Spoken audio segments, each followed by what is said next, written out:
Dans une petite ville touchée de plein fouet par la crise, une boutique de prêt-à-porter avait trouvé un second souffle.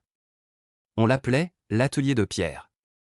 Et derrière son comptoir, souriante mais le cœur lourd, se tenait Léa, 27 ans, mariée, mère d'un petit garçon.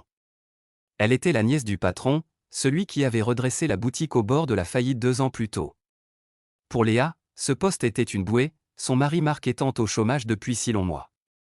Un jour, une cliente fidèle réclama un blazer en cachemire.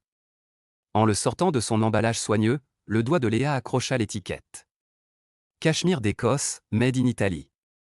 Elle se décolla. En dessous, une autre étiquette, minuscule, au caractère à peine lisible, indiquait une provenance bien différente. Un frisson glaça Léa.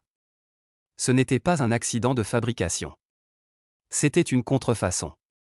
Son regard se porta vers l'arrière-boutique, où son oncle, Pierre, discutait avec un fournisseur. Le sourire qu'elle adressa à la cliente fut soudain un masque de plâtre. Le soir, dans son appartement, l'angoisse monta. Entre les jouets de son fils et le visage fermé de Marc, elle chercha frénétiquement sur Internet. Les mots tombèrent comme des couperets, article L.335-2 du Code de la propriété intellectuelle, jusqu'à 3 ans d'emprisonnement et 300 000 € d'amende, complicité du salarié. Elle n'était plus seulement une vendeuse. En connaissant la vérité et en se taisant, elle devenait complice. Quelques jours plus tard, la cliente revint, le blazer à la main, furieuse. Il avait rétréci au lavage. C'est de la contrefaçon. Je vais porter plainte. Pierre intervint alors, d'un calme de glace. Remboursement intégral, bon d'achat, paroles mielleuses. La cliente partit, apaisée. Mais en passant près de Léa, Pierre glissa, sans la regarder, la réputation, c'est tout. Il ne faut jamais laisser un client partir avec de telles idées. La menace était douce, mais parfaitement claire. Il savait qu'elle savait. Et en étouffant l'incident, elle venait de franchir une ligne. Le dilemme moral s'enracina alors en elle, jour après jour. Payer la crèche avec l'argent de ce commerce lui donnait la nausée. Mais l'alternative, c'était le désastre pour sa famille.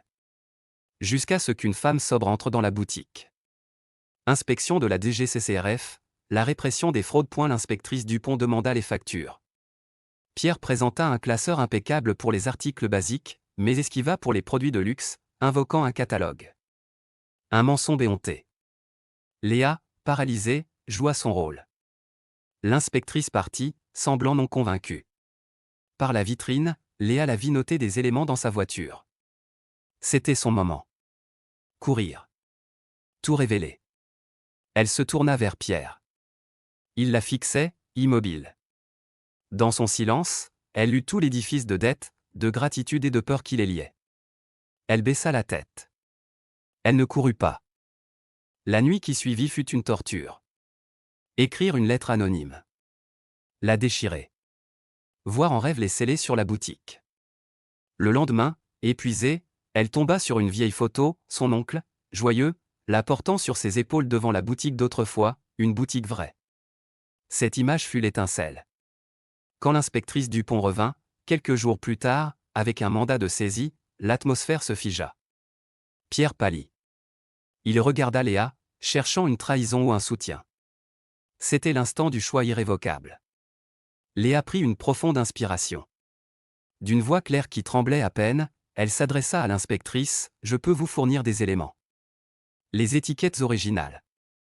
Les coordonnées du vrai fournisseur. » Puis elle se tourna vers son oncle, son regard empreint d'une douleur immense mais d'une résolution absolue.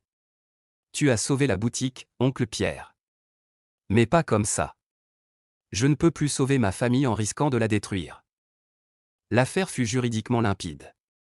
Pierre fut reconnu coupable de contrefaçon et de tromperie aggravée. Léa, ayant coopéré activement avec la justice et agissant sous une pression familiale et économique manifeste, bénéficia d'un non-lieu. La boutique, l'atelier de Pierre, ferma ses portes. Léa et Marc, avec l'aide des dispositifs d'accompagnement, entamèrent une réorientation laborieuse mais apaisée. Le chemin devant eux était plus long, plus incertain. Mais pour la première fois depuis des mois, Léa pouvait regarder son reflet dans les yeux de son fils sans baisser les siens. Le prix de la tranquillité d'esprit avait été lourd, mais il avait enfin un nom, l'intégrité.